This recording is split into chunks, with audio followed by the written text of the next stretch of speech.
దేవుడిచ్చినటువంటి గొప్ప భాగ్యాన్ని బట్టి దేవునికి స్తోత్రం. ఎందుకంటే ప్రేమించబడిన మరి ఇది స్థితి కలిగిన వారు ధన్యులు, యెహోవా తనకు దేవుడుగా కలిగిన జనులు ధన్యులు అని వాక్యం సెలవిస్తుంది. చూడండి, మనం పరిశీలన చేసినట్లయితే మరి సమయము మరి కాలము చాలా ముందుకు అనేటువంటిది మరి వెళుతూ ఉంది. ఈ 2024 సంవత్సరం ఎన్నో సంవత్సరం 2024 సంవత్సరం ఇప్పటికే ఎన్ని నెలలు అయిపోయింది?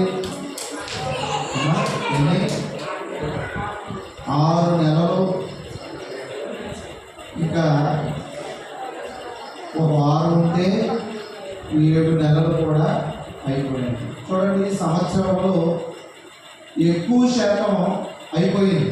2024 ఎక్కువ శాతం ఏమైపోయింది అంటే సమయం అనేటువంటిది గడిచిపోయింది. చూడండి, సమయం అనేటువంటిది చాలా త్వరితంగా వెళ్ళిపోతూ ఉంది. మన జీవితాలు, మన బ్రతుకులు మాత్రం అలాగే ఉంటూ ఉన్నటువంటి పరిస్థితి. చూడండి, డిసెంబర్ నెల 31వ తారీఖు నైట్ అందరం కూడా ప్రార్థనలో పొందుకున్నటువంటి సందర్భంలో ప్రియమైన దేవుని బిడ్డలారా, నూతన సంవత్సరంలోనికి అడుగు పెడుతున్నాం. ఏ సంవత్సరంలో అడుగు పెడుతున్నాం? నూతన సంవత్సరంలోనికి అడుగు పెట్టబోతున్నాం. నూతన విధంగా మన జీవితాలు ఉండాలి అని చాలా విధానాలుగా మన జీవితాల్లో ఉన్నటువంటి సమస్యలు బట్టి, మన జీవితాల్లో ఉన్నటువంటి పొదువులు బట్టి మనం ఏం చేస్తూ ఉంటామంటే కొన్ని తీర్మానాలు తీసుకుంటాం, కొన్ని తీర్మానాలు చేసుకుంటాం. ఏం చేసుకుంటామన్నా? కొన్ని నిర్ణయాలు ఏమనుకుంటాం? ప్రియమైన దేవుని పెట్టారా, ఒకవేళ సమయానికి మనం వెళ్ళలేనటువంటి వారంగా ఉన్నామనుకోండి, ఆ 2023వ సంవత్సరంలో 2023వ సంవత్సరం డిసెంబర్ అని అనుకుంటాం. ఇక ఈ నెలకు వచ్చే సంవత్సరం నుంచి అంటే ఎన్ని గంటలు? ఒక 5-6 గంటలే ఉంటుంది. కాబట్టి వచ్చే సంవత్సరం నుంచి నేను ఏం పాటించాలని కోరుకుంటాం, ఏం పాటించాలని నిర్ణయం తీసుకుంటామంటే సమయాన్ని ఖచ్చితంగా ఎందుకు చెప్పించుకోవాలి అయ్యారో అని నిర్ణయం తీసుకోండి. అలా కాదు, ఏవైనా అప్పుడు సమస్యలోనికి వెళ్ళిపోతున్నప్పుడు ఒక నిర్ణయం తీసుకుంటాం. ఏ నిర్ణయం తీసుకుంటాం అంటే ఇక ఈ కొత్త సంవత్సరంలో నేను ఏం చేయకూడదు అంటే అప్పు చేయకూడదు అని నిర్ణయం తీసుకుంటాం. అప్పు చేయకూడదని తీర్మానం చేసుకుంటాం అంటాం. లేదు ప్రియమైన దేవుని బిడ్డలారా, ఆ 2023వ సంవత్సరంలో సరిగా ప్రార్థనలో గడపకపోతే, దేంట్లో గడపకపోతే ప్రార్థనలో సరిగ్గా గడపకపోయినప్పుడు ప్రియమైన దేవుని బిడ్డలారా ఏ నిర్ణయం తీసుకుంటామంటే ఇక వచ్చే సంవత్సరం అయినా నేను దేంట్లో ఎక్కువ గడపాలని కోరుకుంటాం, ప్రార్థనలో ఎక్కువ గడపాలని తీర్మానం చేసుకుంటాం. లేదు ప్రియమైన దేవుని బిడ్డలారా, మనలో ఏదైనా ఎందుకంటే మనుషులు మనం ఎవరో మానవులు. యోగు మహానుభావుడు అంతటి ఆయన అంటాడు, నా కంటితో నేను నిబంధన చేసుకున్నాను. ఏమి నిబంధన చేసుకున్నాను అంటే కన్యకులు నేను ఎలా చూస్తున్నాను అని నిబంధన చేసుకున్నాను. ఎంతటైనమ్మా దేవుని చేత సాక్ష్యం పొందినటువంటి ఆయనే ఏం చేసుకుంటున్నానని నిర్ణయం తీసుకున్నాడు, తీర్మానం చేసుకున్నాడు. నా కంటి ద్వారా కన్యకులు నేను ఎలాగూ చూస్తా అంటే కంటి చూపులో పడిపోతున్నానని ఆయన ఏం చేసుకుంటూ ఉన్నాడంటే ఒక తీర్మానం చేసుకుంటాడు. దేనితో తీర్మానం చేసుకుంటాడు అంటే కంటితో తీర్మానం చేసుకుంటాడు. మనం కూడా మనలో ఉన్నటువంటి చెడ్డ గుణాలు, మీలో అట్లా మనలో ఉన్నటువంటి చెడ్డ గుణాలు, ఎందుకంటే కొన్ని పరిస్థితులు బట్టి సమయాన్ని ఉత్తిగా అర్థం చేశారు. ఒకసారి మనం ఆలోచన చేసుకుంటే ఈ రోజు నేను పడుకునేటప్పుడు ఒకసారి ప్రతిరోజు ఆలోచన చేయండి. ఎప్పుడన్నా నైట్ పడుకునేటప్పుడు ఒక ఆలోచన చేసుకున్నాం. ఏం ఆలోచన చేసుకున్నాం అంటే ఉదయం 6 గంటలకు లేచాను, ఉదయం 5 గంటలకు లేచాను, ఉదయం 7 గంటలకు లేచాను. ఈ రోజు నేను ఎంత మటుకు సమయాన్ని నేను సద్వినియోగం చేసుకున్నాను, ఎంత మటుకు నేను సమయాన్ని ఉపయోగించాను అని ఒక్కసారి మనం టాలీ చేసుకుంటే ప్రియమైన దేవుని బిడ్డలారా, ఆ 12 గంటల్లోనూ ఆ 13 గంటల్లోనూ ప్రియమైన దేవుని బిడ్డలారా ఎంతసేపు మనకి సమయం అనేటువంటిది ఉపయోగపడింది అనేటువంటి టాలీ మనకి చేసుకుంటాం? ఏం తీర్మానం చేసుకుంటాం? ఇప్పటి వరకు ఖాళీగా గడిపేశాను, ఇప్పటి వరకు వ్యర్థంగా గడిపేశాను, ఇక నుంచి మంచిగా గడపాలి అని కొన్ని తీర్మానాలు చేసుకుంటాం. ఎవరి అర్థం చేసుకోండి. ఎవరి మనకు తీర్మానం అనగానే డాక్టర్ వాళ్ళు ఒక కోడు గుర్తుకోతుంది. ఆ తీర్మానం కాదు. ఏంటి తీర్మానం? తీర్మానం రాస్తాం. రాసినందుకు ఎంత? 50 రూపాయలు. ఏం రాసినందుకు? ఏంటి? మేము ఎట్లా కూడుకున్నాం, ఇదిగో ఫలాన్ని మేము నిర్ణయించుకున్నాం, ఇలా చేద్దాం అనుకుని మేము అందరం కలిసి ఏం తీసుకున్నాం? ఒక తీర్మానం, ఒక నిర్ణయం తీసుకున్నాం. దాంట్లో పుస్తకంలో రాసినట్టు 50 రూపాయలు ఖర్చు అంటారు. ప్రియమైన దేవుని బిడ్డలారా, కానీ మనం తీసుకునేటువంటి తీర్మానానికి ఖర్చు అనేటువంటిది ఉండదు. కానీ మనం తీసుకునేటువంటి తీర్మానానికి మన జీవితం ఏమవుతుంది అంటే, మన కుటుంబం ఏమవుతుంది అంటే ఉన్నత స్థాయిలో ఉంటుంది. అంటే తీర్మానాలన్నీ మంచి తీర్మానాలే ఉంటాయి అంటే మంచి తీర్మానాలు ఉండవు. కొన్ని తీర్మానాలు తీసుకుంటాం. ఏది తీసుకుంటామంటే, ఇక నేను ఆయనతో మాట్లాడను. అమ్మా ఏం కొత్తగా చెప్తున్నారు అనుకోలేదు ఎప్పుడు. ఇక ఆమెకి నాకు సంబంధం లేదు. ఏం చేసుకుంటాం? ఇక అతనితో నాకు అసలు ఎలాంటి పొత్తు నాకు నేను పెట్టుకోను అని ఏం తీసుకుంటామమ్మా? తీర్మానాలు తీసుకుంటాం. అన్ని మంచి తీర్మానాలే ఉంటాయా? అన్ని బంగారు భవిష్యత్తులు ఇచ్చేటువంటి తీర్మానాలే ఉంటాయి అంటే కొన్ని చెడ్డ తీర్మానాలు కూడా ఉంటాయి. కొన్ని ఒక అన్నయ్య తమ్ముడు బట్టి తీర్మానం తీసుకుంటాడు. ఇదిగో వాడిని నేను చంపేస్తాను అని తీర్మానం తీసుకుంటాడు. ఎవరు? ఏషావు గారు ఒక తీర్మానం తీసుకుంటాడండి. ఒక నిర్ణయం చేసుకుంటాడు. ఏం నిర్ణయం చేసుకున్నాడు? ఒక తల్లి కడుపును పుట్టినటువంటి తనకంటే చిన్నవాడైనటువంటి తమ్ముడిని ఏం చేయాలని తీర్మానం చేసుకున్నాడు అంటే, నా తండ్రి చనిపోతాడు కదా ఏదో ఒక రోజున, ఆల్రెడీ ఇప్పటికే వృద్ధాప్యంలోకి వచ్చేసాడు, కంటి చూపు కూడా మందగించింది. ఖచ్చితంగా నా తండ్రి ఎప్పుడైతే చచ్చిపోతాడో అప్పుడు నా తమ్ముడిని కూడా నేను ఏం చేసుకున్నాడు? మంచి తీర్మానం అంటారా? చూడండి, బైబిల్ గ్రంథంలో కూడా కొన్ని తీర్మానాలు ఉన్నాయి. చదువుకున్న కీర్తన గ్రంథం 107వ అధ్యాయము. ఈ రోజున మన ప్రసంగాంశం ఏంటి అంటే తీర్మానం. తీర్మానంలో మంచి తీర్మానాలు ఉన్నాయి, చెడ్డ తీర్మానాలు ఉన్నాయి. చూడండి, ఒక 2 చెడ్డ తీర్మానాలు చూపించి తర్వాత మంచి తీర్మానాలు ఏంటో మనం తెలియపరుచుకుందాం. 107వ కీర్తన 10వ వచనాన్ని చదువుకుందాం. అందరూ బైబిల్ గ్రంథాన్ని తీద్దాం. కీర్తన గ్రంథం 107వ అధ్యాయం 10వ వచనం. దేవుని ఆజ్ఞలకు లోబడక మహోన్నతుని తీర్మానమును తృణీకరిస్తారంట. దేవునికి స్తోత్రం. ఏం చేస్తారంటమ్మా? కాబట్టి వాడి యొక్క నిర్ణయం ఏంటి అంటే, వాడి యొక్క తీర్మానం ఏంటి అంటే, దేవుని యొక్క ఆజ్ఞకు మనం ఏం చేయకూడదు అంటే లోబడద్దు. దేవుని సేవకుడు చెప్పిన మాటలు మనం వినొద్దు. కాబట్టి దేవుని, ఎందుకంటే దేవుని ఆజ్ఞను దేవుని తీర్మానాన్ని తృణీకరిస్తే దేవుని సేవకుడు ఒక లెక్కలోకి వస్తారంటారా? సరే, ఆ విషయాన్ని తీసి ప్రక్కన పెడితే వీళ్ళు ఏం తీర్మానం తీసుకుంటున్నారు, ఏం నిర్ణయం తీసుకుంటున్నారు అంటే దేవుని ఆజ్ఞను తృణీకరించాలన్నటువంటి తీర్మానంలో ఉన్నారు. నేనేమన్నా సొంత మాటలు చెప్తున్నా? అక్కడ బైబిల్ గ్రంథంలో ఉందా? చదవండి మరొకసారి. దేవుని ఆజ్ఞలకు లోబడక మహోన్నతుని తీర్మానమును తృణీకరిస్తున్నాడంట. చాలు. ఏం చేస్తున్నాడంట? తీర్మానం ఏం చేస్తున్నాడంట? మంచి తీర్మానాన్ని ఏం చేస్తున్నాడంట? తృణీకరిస్తున్నాడు. తృణీకరిద్దామని వారే తీసుకున్నారు, తీర్మానం తీసుకున్నారు. అట్లాగే హోషియా గ్రంథము 11వ అధ్యాయము, హోషియా గ్రంథము 11వ అధ్యాయము 7వ వచనాన్ని చదువుకుందాం. చదువుతున్నాం. నన్ను విసర్జించవలనని నా జనులు దేవునికి స్తోత్రం. అమ్మ తీసారా? హోషియా గ్రంథం 11వ అధ్యాయము 7వ వచనంలో ఒక తీర్మానం తీసుకుంటున్నారంట. ఏంటో తెలుసా తీర్మానం? హోషియా గ్రంథం పేజీ నెంబర్ చెప్పండి. 750 యోగి చెప్పిందమ్మా, నేను చెప్పట్లా. 750. ఎందుకంటే ప్రియమైన బిడ్డలారా, తీర్మానము అనేటువంటిది మన జీవితాల్లో, ఎందుకంటే జనవరి 1 కాబట్టి డిసెంబర్ 31వ తారీఖున ఎన్ని తీర్మానాలు చేసుకుంటాం చెప్పండి, ఎన్ని నిర్ణయాలు తీసుకుంటాం. అవేనా మన కుటుంబాన్ని చెరిపేటువంటి తీర్మానమా? ఏమండి అమ్మా, నేను చెప్పే మాట మీకు అర్థమవుతుందా? డిసెంబర్ 31వ తారీఖున కొన్ని తీర్మానాలు తీసుకుంటాం. ఏ తీర్మానం తీసుకుంటాం? ఇక నుంచి నా కుటుంబంతో ఎక్కువ సమయాన్ని నేను గడపాలి.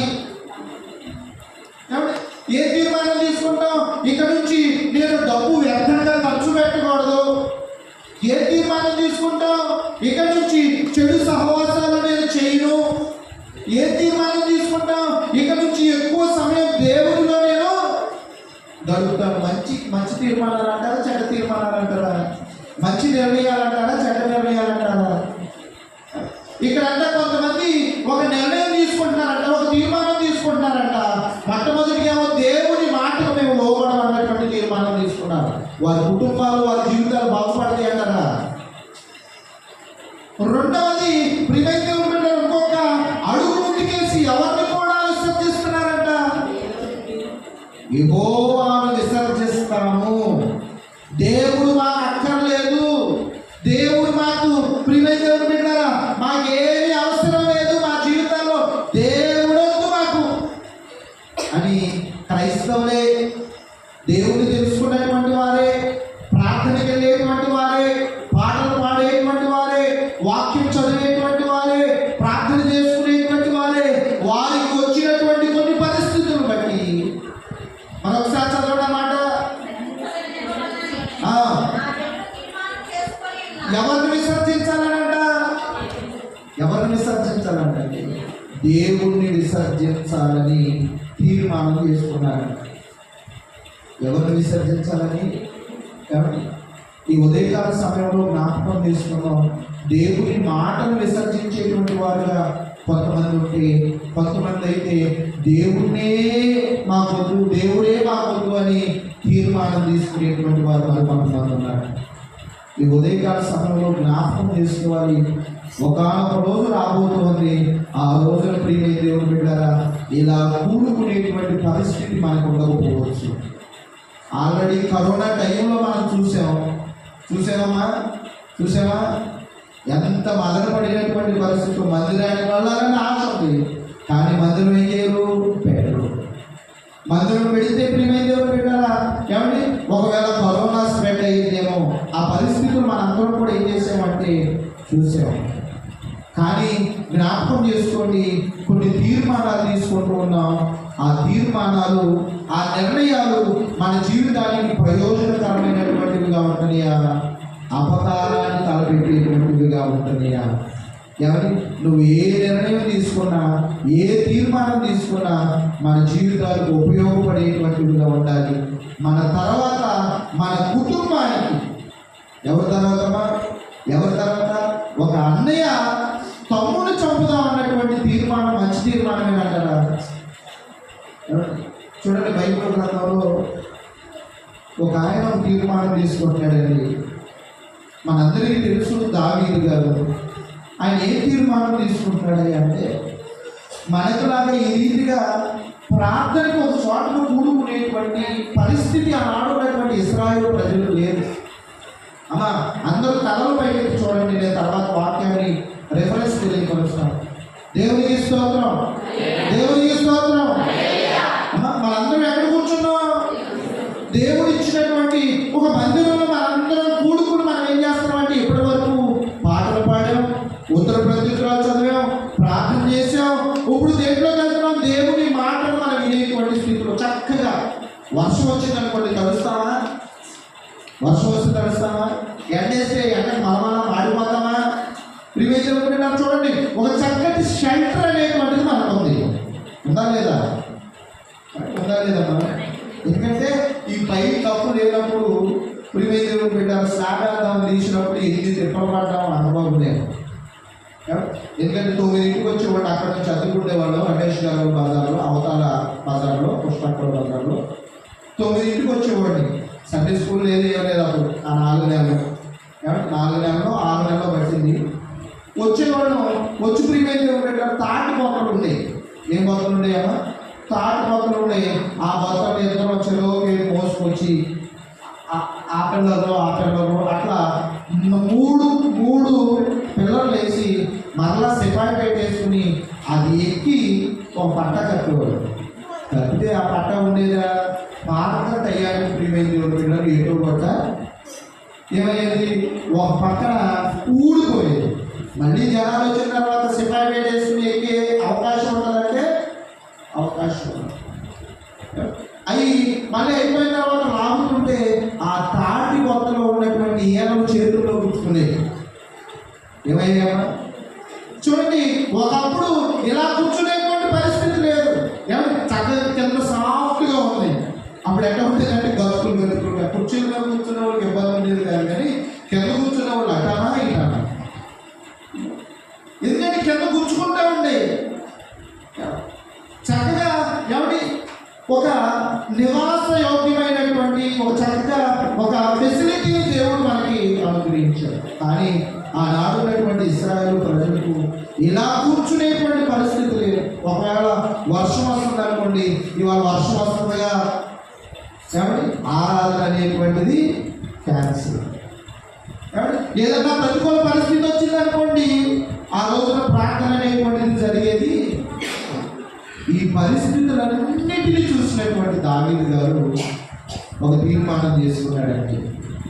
ఏం చేసుకున్నాడమ్మా? ఒక తీర్మానం చేసుకున్నాడు. ఏం తీర్మానం చేసుకున్నాడు అంటే అందరం బైబిల్ గ్రంథాన్ని చేద్దాం. ఏమండి బైబిల్ గ్రంథంలో 132వ కీర్తన గ్రంథము 132వ అధ్యాయం. కీర్తన గ్రంథము 132వ అధ్యాయము 3వ వచనం నుంచి కొన్ని మాటలు మనం చదువుతున్నాం. అందరూ తీద్దాం. బైబిల్ గ్రంథంలో 132వ కీర్తన. కీర్తన గ్రంథం 132వ అధ్యాయం 5వ వచనం 3వ వచనం నుంచి కొన్ని మాటలు చదువుతాం. యాకోబు యొక్క బలిష్ఠుడికి మొక్కుబడి చేసెను.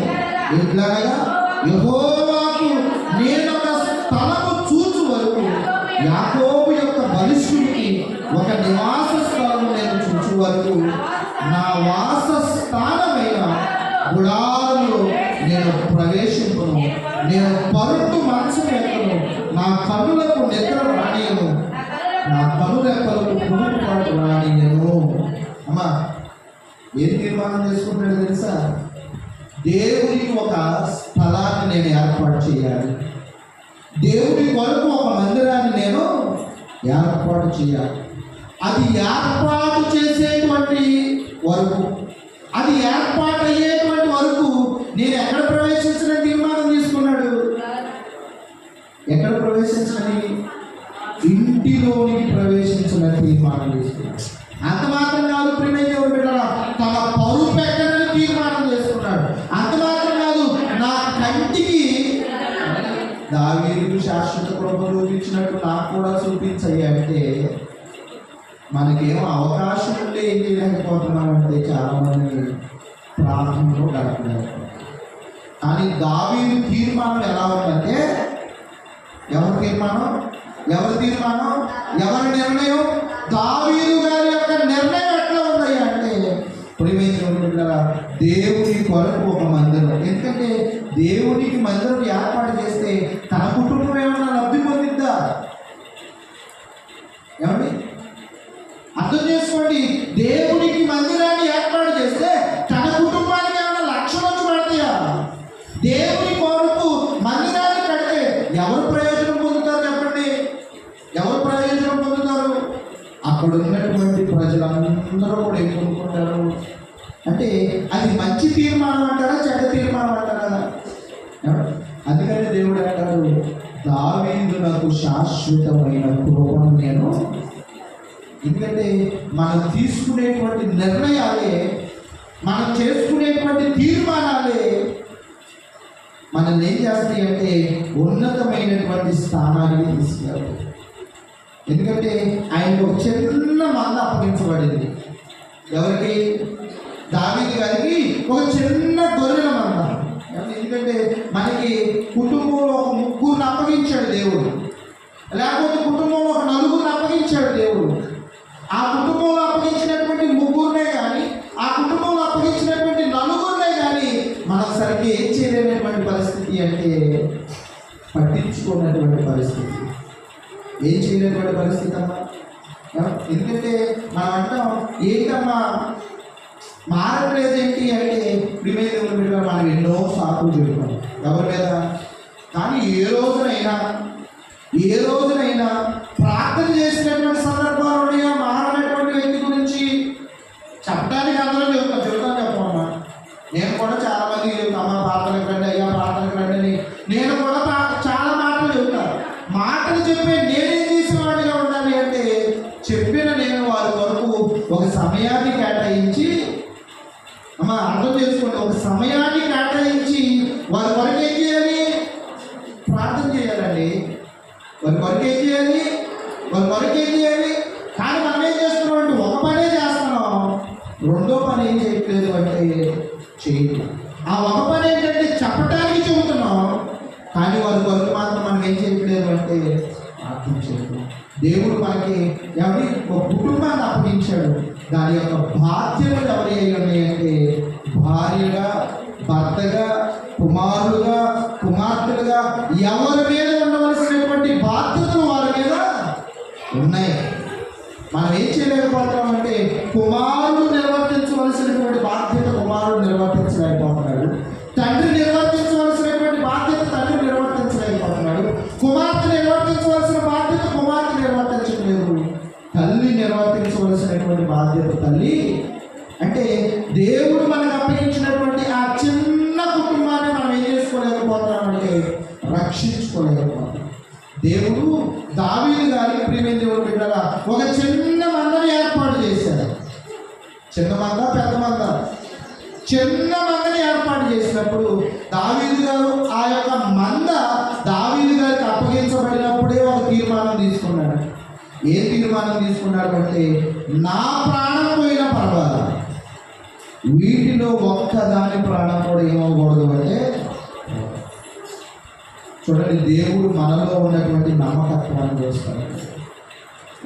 చూడండి, ఏదైనా కొట్టుకాడికి వెళ్ళామనుకోండి, కొట్టుకాడికి వెళ్ళినప్పుడు 1 కేజీ ఏమైనా వస్తువులు తీసుకున్నాం, బయటకు వచ్చి ఇంకో చోట ఇంకొక వస్తువు తీసుకున్నాం, దానికి దీనికి నీకు ఎందుకో తేడా వస్తుంది. మొదటిసారి తీసుకున్న దగ్గరేమో తక్కువ అనిపిస్తుంది, రెండవసారి తీసుకున్న దగ్గరేమో చక్కగానే ఉన్నట్టు అనిపిస్తుంది. తర్వాత ఏం చేస్తాం, రెండోసారి కూడా వెళ్తాం, మరో కేజీ తీసుకొస్తాం. అప్పుడు నీకు ఆల్రెడీ అనుమానంగా నువ్వేం చేస్తావంటే దాన్ని కూర్చోవనుకోండి 30 కేజీ వచ్చింది. అది ఎంత వచ్చింది, నువ్వు తీసుకున్నది ఎంత కేజీ, కానీ నీకు వచ్చింది ఎంత. రిమైండర్ పెట్టారు, 3వసారి ఆ కొట్టుకాడికి వెళ్తావా, వెళ్ళకపోవడం మరలా ఏం చేస్తామంటే అక్కడికి వెళ్ళొద్దు. అక్కడ ఏం చేస్తున్నారు, దొంగ త్రాసు అనేటువంటిది ఉండదని చూడాలి. అట్లాగే ప్రియమైన బిడ్డారా, మనకు ఒక చిన్న కుటుంబాన్ని అప్పగించాడు కదా, ఆ కుటుంబం విషయంలో మనం ఏం చేయగలుగుతాం. ఒక చిన్న గొర్రెల మందను అప్పగించినప్పుడు అప్పగించిన దినాన్నే తీర్మానం చేసుకున్నాడంట, ఈ గొర్రె మందను నేను నా ప్రాణం పోయినా పర్వాలేదు, గొర్రెలలో ఒకదాన్ని కూడా. ఓ రోజున ప్రియమైన దేవుని బిడ్డారా, ఒక చిన్న తోడేలు అనేటువంటిది వచ్చిందంట మందలోనికి ఒక తోడేలు వచ్చి ప్రియమైన దేవుని బిడ్డారా, ఆ మందలో ఉన్నటువంటి ఒక చిన్న పిల్లలు పట్టుకుపోతుంటే దాంట్లో ఏమయ్యాడు అంటే పరిగెత్తి పోవాలంట. కాస్త శరీరం దేకమ్మా స్మైల్ ఆ శరీరం ప్రియమైన దేవుని బిడ్డారా ఇబ్బంది పడింది. ఎందుకు బట్టి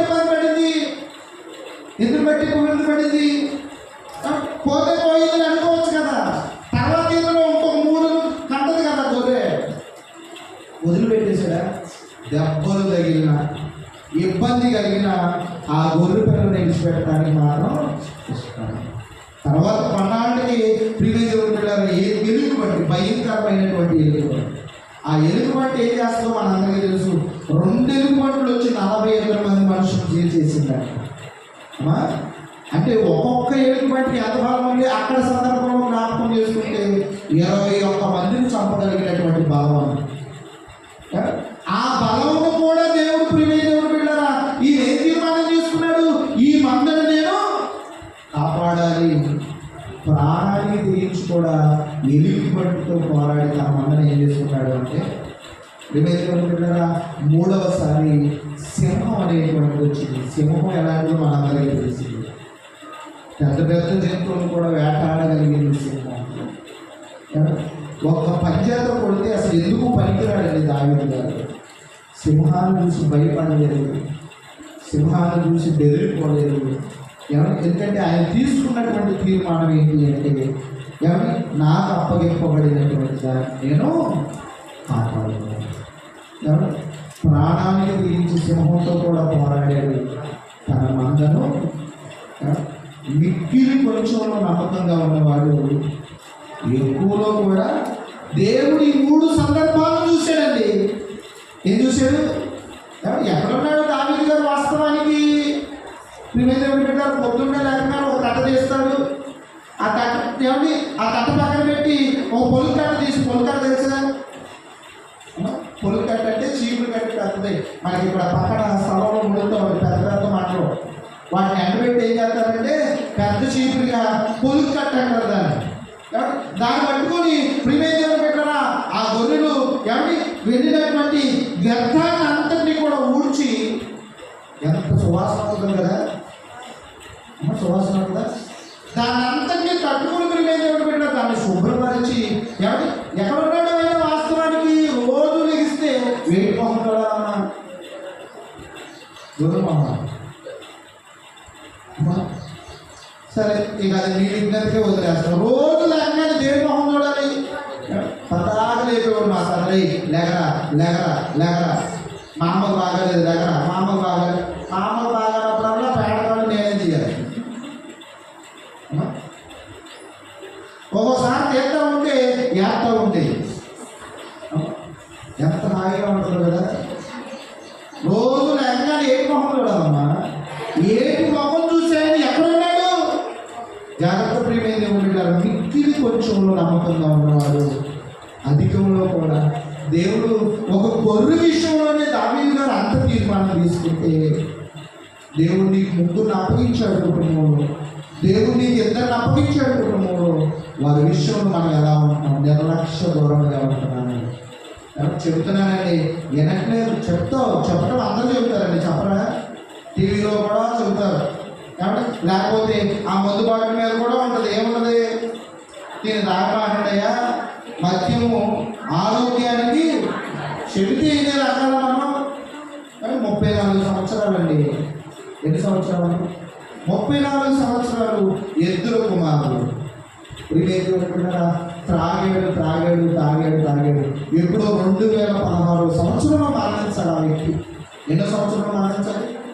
2016 సంవత్సరంలో ప్రియమైన బిడ్డలు గుండె సంబంధమైనటువంటి వ్యాధి వస్తే హాస్పిటల్కి తీసుకెళ్తే పరీక్షలన్నీ చేశారు, ఆపరేషన్ చేయాలన్నారు. మళ్ళా ఆపరేషన్ థియేటర్లోకి తీసుకెళ్లేటప్పుడు ప్రియమైన బిడ్డలు ఆపరేషన్ అవసరం లేదని 2016 సంవత్సరంలో ఇంటికి పంపించేశారు. ఎన్నో సంవత్సరంలో? 2016 సంవత్సరంలో ఇంటికి పంపించేశారు. ప్రియమైన బిడ్డల 2016 సంవత్సరంలో మరణించాల్సిన ఆయన ఇంకా తాగి తిప్పి కొడితే 89వ సంవత్సరం అంటే ఆయన డేట్ ఆఫ్ బర్త్ ఎప్పుడంటే 1989. ఈ రోజున మనిషి లేనటువంటి పరిస్థితి. చిన్న పిల్లలు, 2 మగ పిల్లలు ఉన్నారు. ఎందుకంటే కుటుంబాన్ని తనకి అప్పగించినటువంటి బాధ్యతను నిర్వర్తించినటువంటి విధానమైనా జాగ్రత్తగా జ్ఞాపకం చేసుకోండి. మనం చాలా తీర్మానాలు చేసుకుంటున్నాం. ఆ తీర్మానాలు మనం ఏం చేయలేకపోతున్నామంటే ఏవేవో తీర్మానాలు కాదు, దేవుడు మనకు అప్పగించినటువంటి చిన్న కుటుంబం. ఒక 40 మంది కుటుంబం కాదు, ఒక 40 మంది గొర్రెలు కాదండి. ఎంతమంది? ఒక చిన్న కుటుంబం. మనం అంటున్నాం, చెబుతున్నానండి, చెప్పడం కాదు. వారి కొరకు మనం ఏం చేసే వారంగా ఉండాలి అంటే ప్రార్థన చేసేటువంటి వారు. దావీదు గారు చూడండి, దావీదు గారు పొద్దున్నే లేస్తే గొర్రెల మొఖాలు చూడాలి, పొద్దున్నే లేస్తే పెంట కొమ్మ మొఖం చూడాలండి. కానీ ఒకనొక రోజు ఎక్కడ నిలబెట్టాడు తెలుసు దేవుడు? ఎందుకంటే ఆయన తీసుకున్నటువంటి తీర్మానం అలాంటిది. ఈ ఉదయకాల సమయంలో ఏం తీర్మానాలు తీసుకుంటున్నామా? ఆస్తి సంపాదించాలని తీర్మానం తీసుకుంటున్నామా? లేకపోతే ఇంకా ఉన్నతనంలో ఉండాలని తీర్మానం తీసుకుంటున్నామా? లేకపోతే ఏదేదో చేయాలని తీర్మానం తీసుకుంటున్నామా? ఈరోజు మనకు అవసరమైంది ఒకటి. దావీదు గారు నేను ఉన్నత స్థాయిలో ఉండాలి, లేకపోతే నేను ఉన్నతనంలో ఉండాలని ఏమాత్రం కూడా తీర్మానం తీసుకోలేదు. దేవుడు ఆయనకు అప్పగించినటువంటి ఆ చిన్న జీవితంలో నమ్మకంగా ఉన్నాడు. ఎట్లా ఉన్నాడమ్మా? ఎట్లా ఉన్నాడు? ఎందుకంటే మనం తీసుకున్నటువంటి తీర్మానం జనవరి 10వ తారీఖు వెళ్ళంగానే ఏమైపోద్ది? ఏమంటే జనవరి 10వ తారీఖు వెళ్ళంగానే దేవునికి స్తోత్రం. తీర్మానాలు అందరూ వదిలిపెట్టేసిన వాళ్ళందరూ దేవునికి స్తోత్రం, దేవునికి స్తోత్రం. ఎన్నో తారీఖు వెళ్ళంగానే కొంతమంది ఆశ్చర్యంగా చదువుతున్నారు 10వ తారీఖు వరకు ఎక్కడయ్యా. 4 రోజులు అవ్వగానే అయ్యో జాగ్రత్త, మన కుటుంబం ఆశీర్వదించబడాలి అంటే, మన కుటుంబం దీవించబడాలి అంటే సమూయేలు గారు అంటారు, మొదటి సమూయేలు గ్రంథము ప్రియదేవుడు 12వ అధ్యాయము, మొదటి సమూయేలు గ్రంథం 12వ అధ్యాయము 23వ వచనం. అందరం చేద్దాం. మొదటి సమూయేలు గ్రంథము 12వ అధ్యాయము 24వ వచనం. అమ్మా 23, నా మట్టుకు నేను మీ నిమిత్తము ప్రార్థన చేయుట మానుట వలన యెహోవాకు విరోధముగా పాపము చేసిన వాడు అవుతాను, అది నాకు దూరమగునుగాక. అమ్మా ఒక్క నిమిషం, అందరు తీశారా?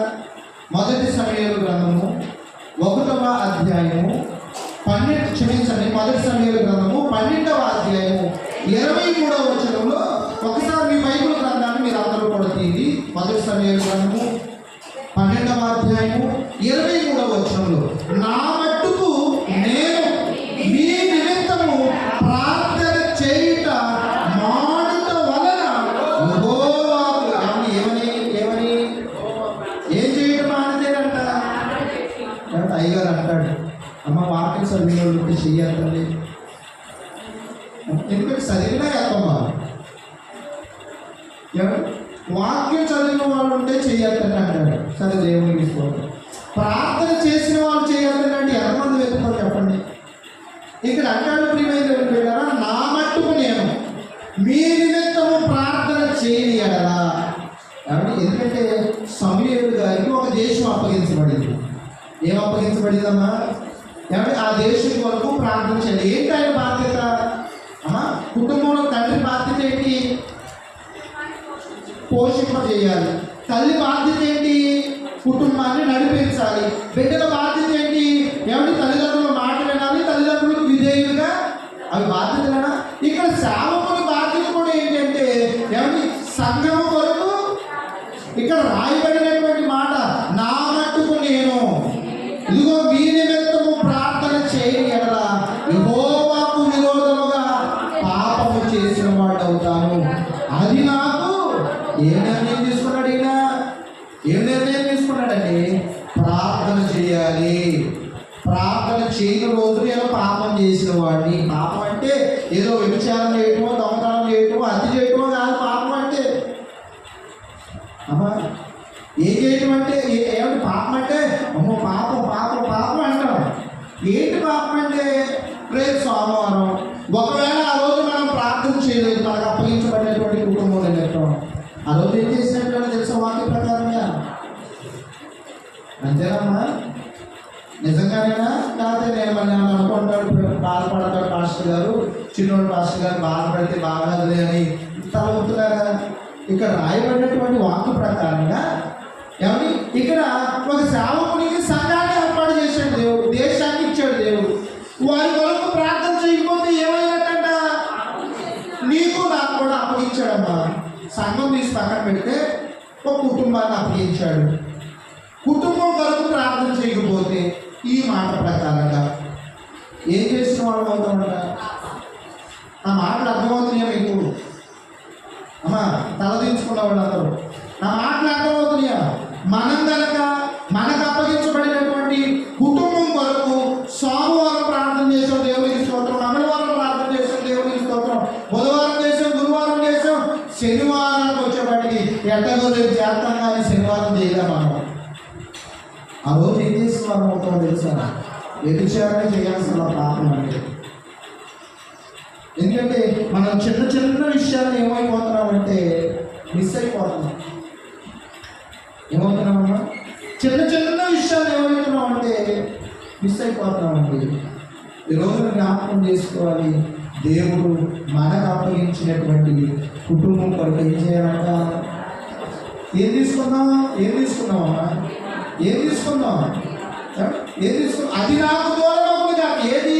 ప్రార్థన చేయకుండా ఉండేటువంటి పరిస్థితి మనందరికీ దూరమగులు కాక. కరెక్టే. ప్రార్థన చేసేటువంటి, ప్రార్థన చేయనటువంటి విధానం మనందరికీ దూరమగులు కాక. అమ్మా ప్రార్థన చేసే విధానం దూరమగులు కాక అన్నట్లా, ప్రార్థన చేయకుండా ఉండేటువంటి పరిస్థితులు దూరమగులు కాక. పట్టాలని పరీక్ష రాస్తున్నారు. అమ్మా మనందరూ కూడా మన కుటుంబాల కొరకు ప్రతిరోజు ప్రార్థన చేయము కాక. ప్రార్థన చేయకపోతే మనందరం పాపము చేసిన వారు మగుము గాక. అంతే మరి వాటి ప్రకారం ఒక తీర్మానం తీసుకున్నాం. ఏం తీర్మానం తీసుకున్నాం?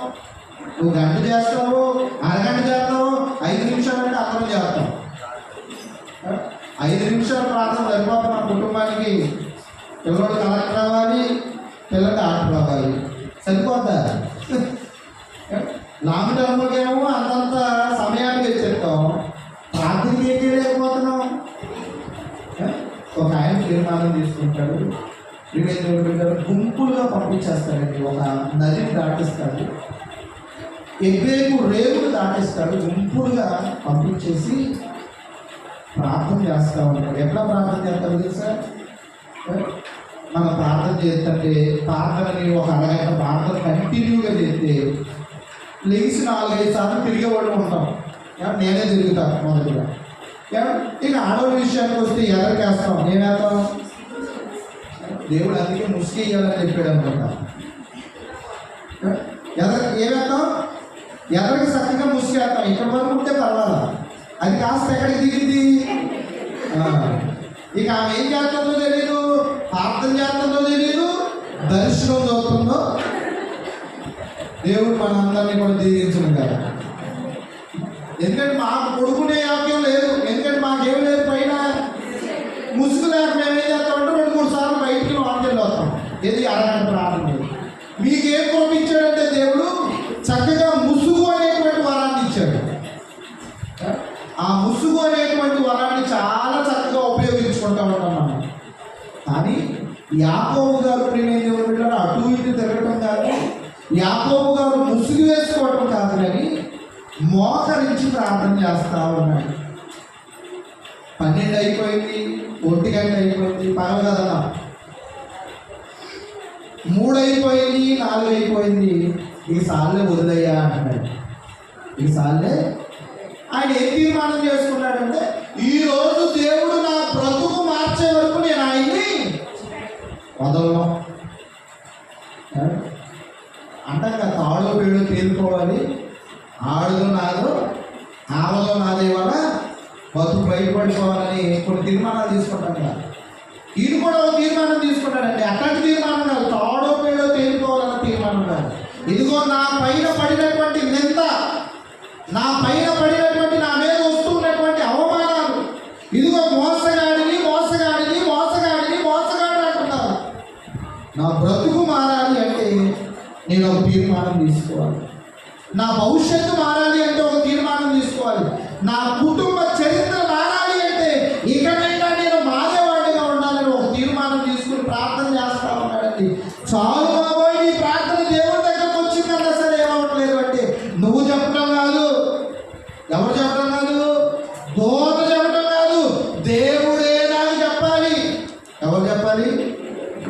మనం పాస్టర్ గారు నువ్వు దీవించబడతావంటే మహదానందంగా ఫీల్ అయిపోతాం. ఆయన అనే మాట ఉంటే పై మాటే, కానీ దేవదూతే నువ్వు దీవించబడుతున్నావయ్యా, నువ్వు ఆశీర్వదించబడ్డావనే కూతురు అంటే ఆయన అంటాడు ఎలాంటి తీర్మానం అది. ఇప్పుడు వదిలేస్తే సందా మాట్లాడైతే వెళ్ళిపోతున్నాం. మాదాపు 12 అయ్యేపు సేపు చెప్పు అయ్యగారు ఉన్నాడుగా, అయ్యగారు కూడా ఒక అరగంట కూడా చెబుతాడంటే అయ్యగారు కూడా ఆయన కూడా సమయం అయ్యా అనేవాడు ఉంటాడు. అవ్వగానే అయ్యగారు ఏకంగానే అమ్మ ఇప్పుడు దాకా తిన్నాడు. ఇప్పుడు అమ్మా నేను చెప్పే మాట అర్థం చేసుకోండి. చాలా ఎలాంటి అన్న నేనే ఏం చేస్తాం, చక్కగా సంద వేసేసి దేవుడికి స్తోత్రం, చిన్నోడు ఎంత మంచోడు, ఇవాళ తొందరగా చిన్నోడు ఎంత మంచోడు, ఇవాళ 12 కూడా అవ్వకుండా వదిలేసే పద్దాక నువ్వే చెప్పయ్యా. ఎందుకని తొందరగా బోధ వచ్చి అయ్యా నీ ప్రార్థన దేవుడి దగ్గరికి వచ్చింది, నువ్వు ఆశీర్వదించబడతావు, దీవించబడతావు అంటే ఆయన ఏంటో తెలుసా, నీ మాట కదా. గాబ్రియల్ దోత వచ్చిందో, మిఖాయిల్ దోత వచ్చిందో, ఏ దోత వచ్చిందో మనకి దేవుడు, నీ మాట కాదు నాకు. ఎవరి మాట కావాలి నాకు?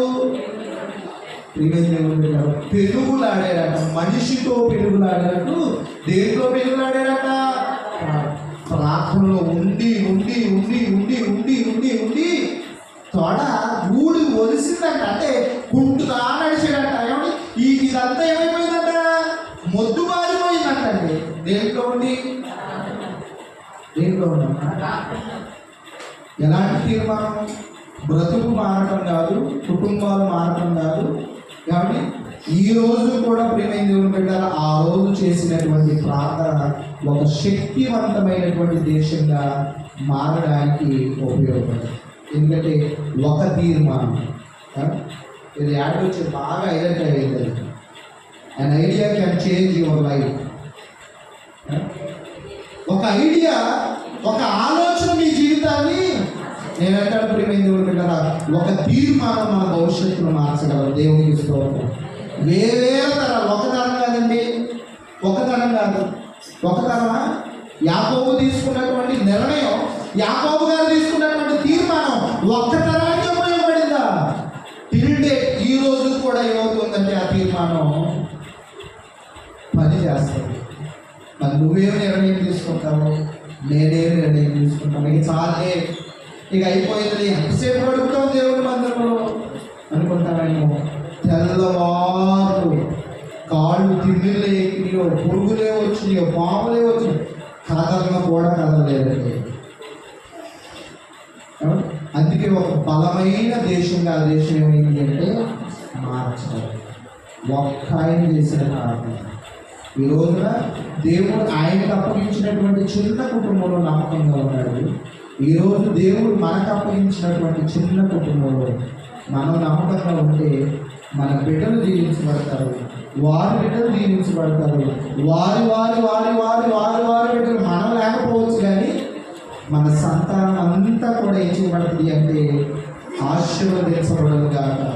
అట్టి తీర్మానం తీసుకుని మనం వెళ్ళవలసిందిగా ప్రభు పేరు మీ అందరికీ మనం చేస్తున్నాను.